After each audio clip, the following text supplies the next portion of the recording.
Bom, a LHC acho que vocês já conheceram aí, conversaram um pouco, né? A gente conversou do que é a proposta do lugar. Bom, quem me conhece, sou o Danilo. Eu trabalho já desde 2002, mais ou menos, com desenvolvimento de produto.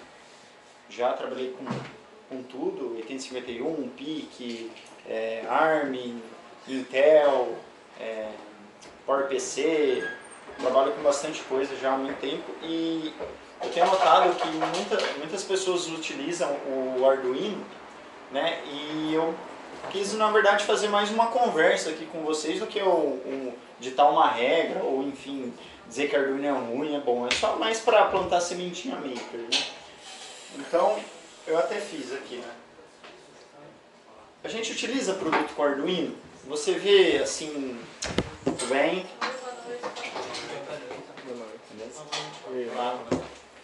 Então eu resolvi mais para plantar a sementinha que a gente estava falando. Então, tipo, você vê algum desses produtos com Arduino?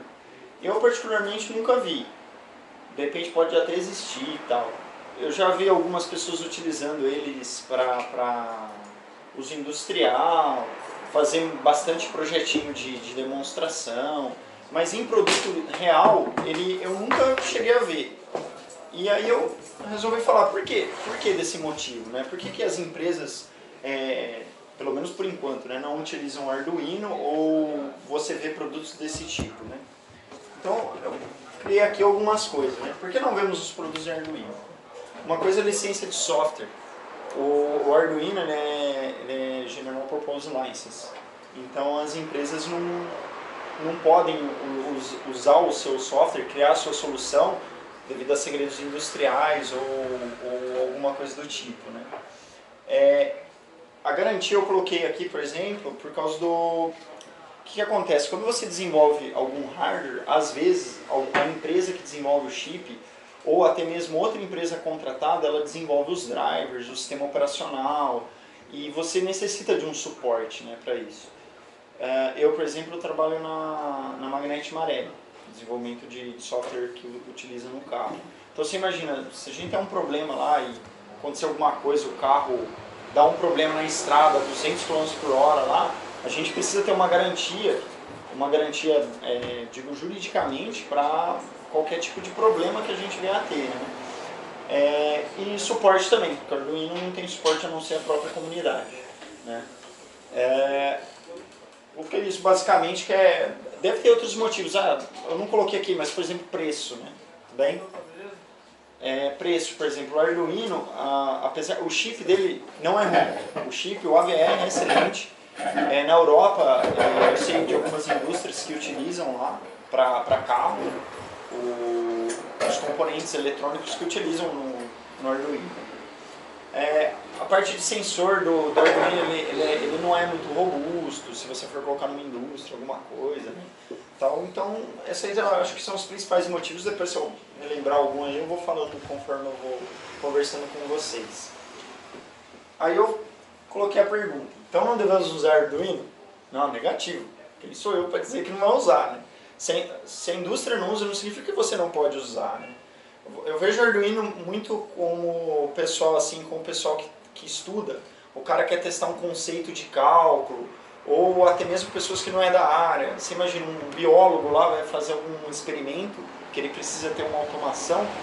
Ele não precisa entender de registrador, de sistema operacional, que é um negócio fácil, ligar lá, medir um sensor. Então é muito vantajoso e eu realmente recomendo utilizá-lo à vontade. E também conhecimento nunca é demais. Né? Quanto mais você busca conhecimento de qualquer área, eu, por ser maker, né, fazer parte do LHC aí, que é um dos conceitos de ser maker hacker, né? É bem interessante isso daí, a pessoa poder buscar. Né? Então eu até coloquei para me relembrar, na verdade, que inicializar as pessoas do software, no mundo do software e da eletrônica. Você pega uma criança, eu fico imaginando, você pegar uma criança e vou ensinar processador para você. Aí você começa a mostrar registrador, interrupção, tal. Já era, você falou, louco, tô fora, isso daí é coisa de louco. Mas é interessante com o Arduino, que você torna aquilo um pouco mais simples. Né? E a gente vai vendo que não é só o Arduino, tem outras ferramentas de programação que são bem amigáveis, né, para criança, tá? Eu acho bem válido, né? Então é isso, ó, até plataforma simples, né? Eu também vejo, eu vejo usar a indústria também. O cara, por exemplo, ele precisa testar um conceito para ele apresentar para a diretoria, né? Ele tem uma ideia de um produto ou quer mostrar aquilo para a diretoria funcionando, ele vai lá, ele desenvolve rapidinho no Arduino lá com o que ele tem e mostra, ó, é mais ou menos isso aqui que eu quero. Aí, isso aqui ficou legal, tal, vamos trabalhar em cima disso. Aí começa o processo de desenvolvimento normal que eu vou citar de acordo com a minha experiência, os métodos que eu conheço. Aí eu falei, ser meio que um hacker, né? Que uma coisa que eu achei interessante é que o Arduino ele é uma boa entrada para a pessoa. Mas a pessoa, na minha opinião, não deveria parar aí.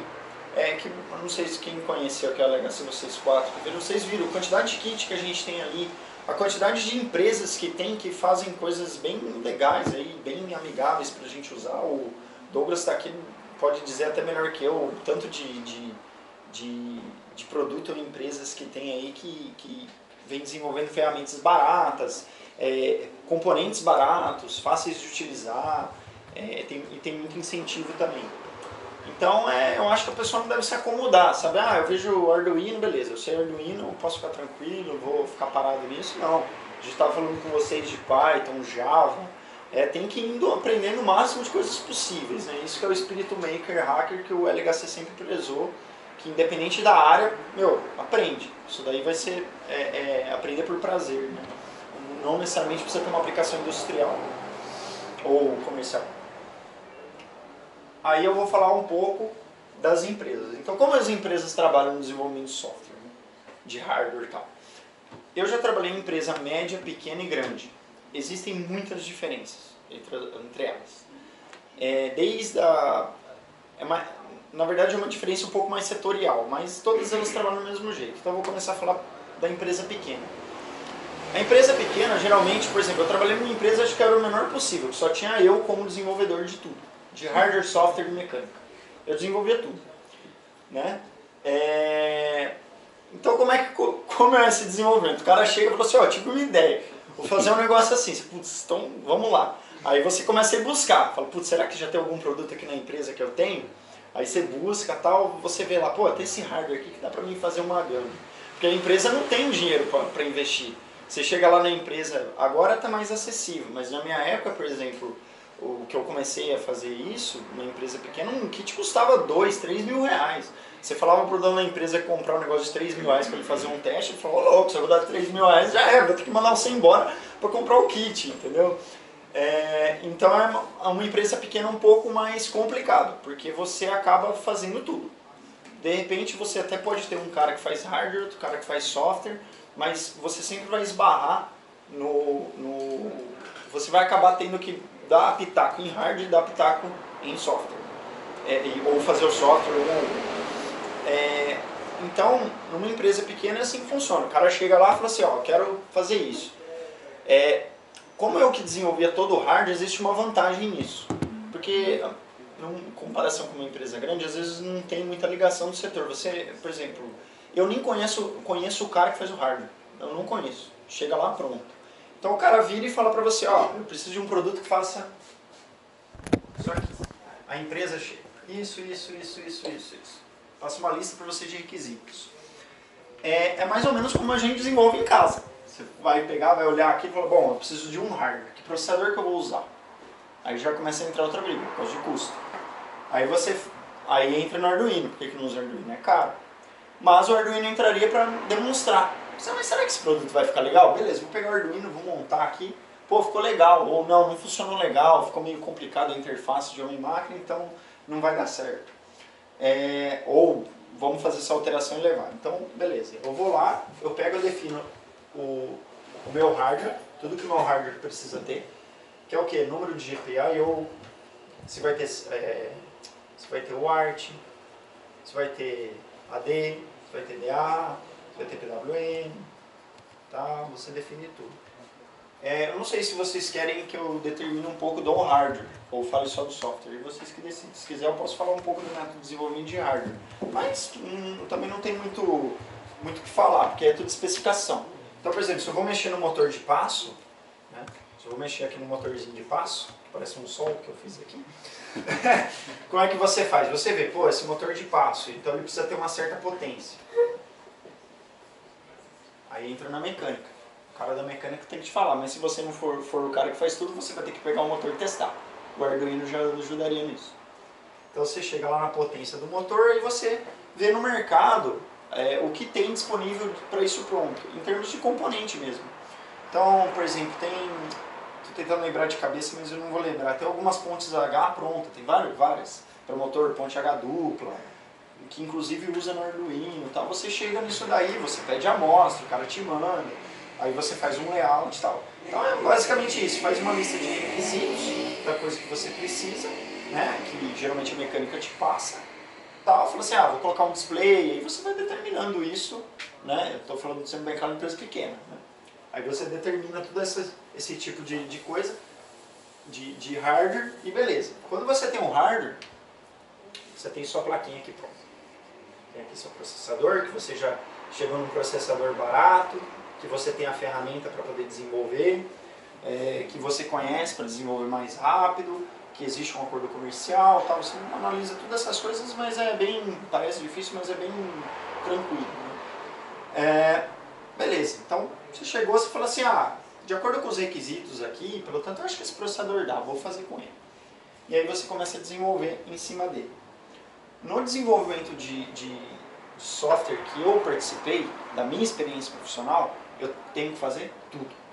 Então o que eu vou ter que pegar? Vou pegar o manual desse processador, vou abrir, vou olhar o registrador, configurar o ART, configurar o AD, toda a parte de registro que abaixa o nível. E faz o linguição. A empresa pequena é assim.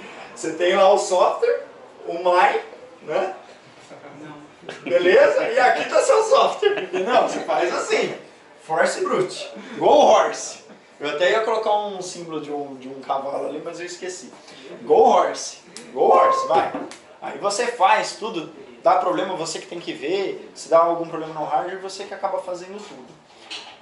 Então, basicamente, empresa pequena é assim. Você faz tudo e é boa. No caso da empresa média ou grande, é tudo um pouco diferente.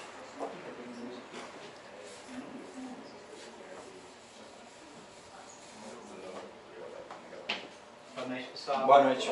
Aí, Leandro, hein? Filma o Leandro aí. Não, porque aparece. Aí como é que funciona numa grande empresa ou média empresa? Né? É basicamente assim que funciona, porém são pessoas ou setores diferentes. Então você tem um setor que é o setor de requisitos.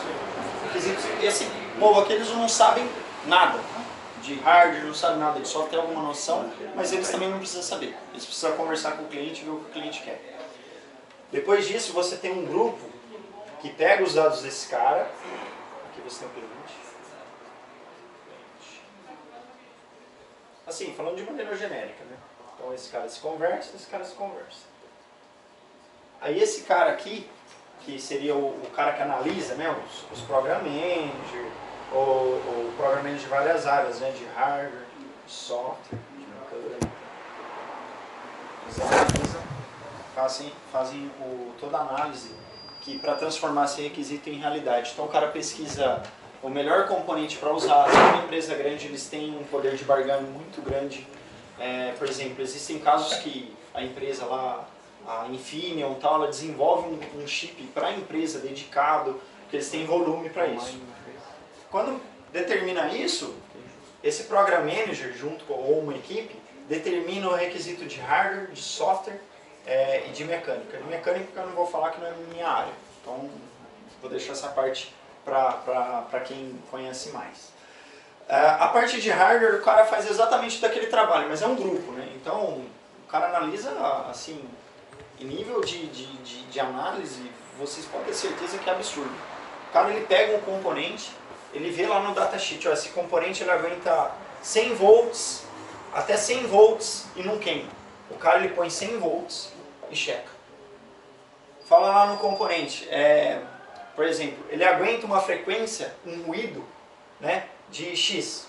Ele vê lá, ele põe o ruído e vê se bate. O cara põe assim, ele aguenta uma saída de 10 amperes. Suprime uma corrente de 10 amperes e esquenta, nisso aqui ele garante uma temperatura menor que 100 graus Celsius. O cara testa. O cara ele pega o componente, põe e estressa ele para validar que tudo aquilo que está no manual segue os requisitos de hardware que o cara fez e garanta a segurança do equipamento. No caso, você imagina um equipamento médico. Você não pode ter um componente mais ou menos, né? Você precisa ter um negócio que garante que aquilo lá que você está lendo no datasheet seja real. Então ele é validado para chegar no fabricante e para depois não ficar uma briga. Não, ele pega, faz todos os testes e faz isso com todos os componentes que usa na placa. Todos. Sem exceção. Principalmente os que passam corrente ou que controlam alguma coisa desse tipo. E aí o setor de hardware desenha o layout, aí fica a plaquinha bonitinha, com o processador igualzinho do outro, geralmente o processador ABGA, que é mais moderno e tal. Aqui você tem os seus drivers, né? Os drivers, conector, o cara testa a corrente no conector, pico de tensão no conector. No caso de carro, por exemplo, o cara checa a vibração do conector, o cara ele põe numa máquina, conecta lá e deixa vibrando. O conector ele tem que aguentar uma vibração por tanto tempo para garantir o contato. Então faz tudo esse tipo de check. E lança o hardware, uma versão de experimental para engenharia. Para engenharia de software. Né? Aí entra a parte legal, que é a parte que eu trabalho. Aí eu vou falar um pouco de estrutura do software. Eu coloquei alguns exemplos, existem outros, tá? Mas eu acho que esses dois aqui exemplificam bem assim, o que eu quero passar para vocês. Então a gente tem a camada de hardware, que é o que eu falei para vocês, que vem pronta, né? BIOS, Sistema Operacional, Device Driver Aplicativo. O que é isso? BIOS. É mais ou menos que nem funciona a BIOS do... Depois eu vou dizer por que é feita assim. BIOS. Então chega uma especificação de hardware, falando assim, esse hardware ele tem todas essas coisas, o ART, não sei o que tem que funcionar tudo isso. Então o cara da BIOS, o que ele faz? Ele pega esse requisito de hardware que o cara fez e ele abre o datasheet do processador, no caso, e faz o quê? Toda a camada da BIOS. Então o que o cara vai fazer na BIOS? Ele vai fazer o quê? Uma maneira, ele vai colocar um controle,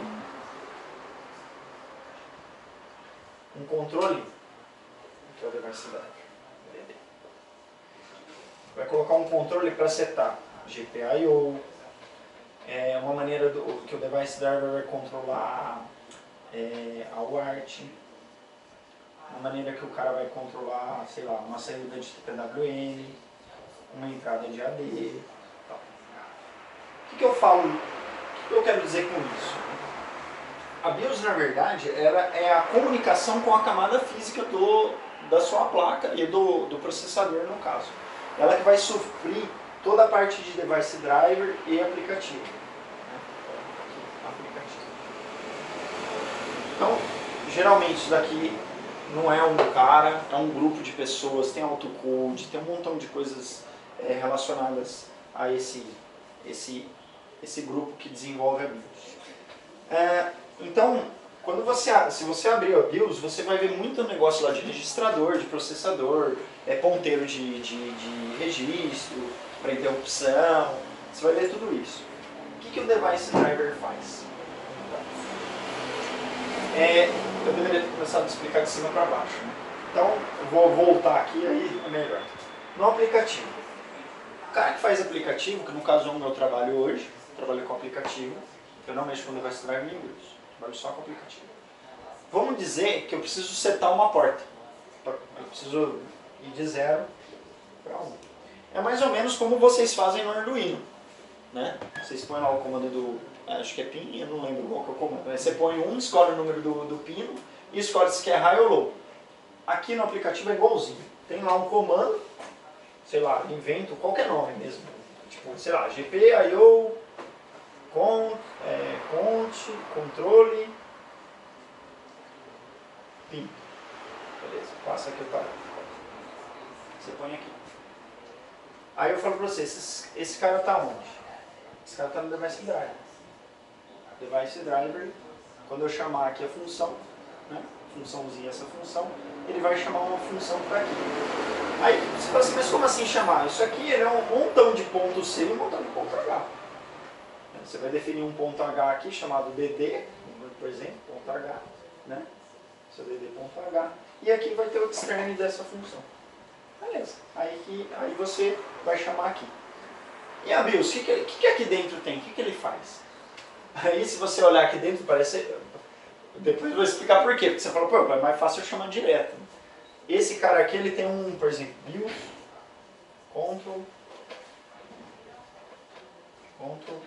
BIOS, PIN. E o número do PIN. Eu passo como parâmetro, por X. Beleza. Aí esse cara chama. E como é? Ponto H aqui. Aqui tem um ponto H chamado BIOS. Ponto H. Certo? Mais ou menos assim. Grosseiramente falando, tá? Então tá, aí chama aí. Então o que esse cara faz? Ele põe lá, por exemplo, PIN B, que é o nome de um registro, né? Igual a, sei lá, o X aqui. Pronto, faz isso. Aí você fala, pô, mas eu não poderia declarar o meu coisa aqui, fazer PIN B igual a X e aqui é o teu hardware? Sim, você poderia. Só que aí eu vou te falar uma coisa. Você imagina, vou dar um exemplo. Eu tenho aplicação, eu tenho 1000 projetos que usam esse aplicativo. 1000. Aqui. Eu tenho aqui meu device driver BIOS. Eu não tenho um hardware, eu tenho 20 hardwares. Tenho 20 tipos de BIOS. Porém, a chamada da BIOS sempre é igual. Opa, chegou. Vou ligar um tempo aí. Dá um tempo, chegou a pizza. Vai dar um pause.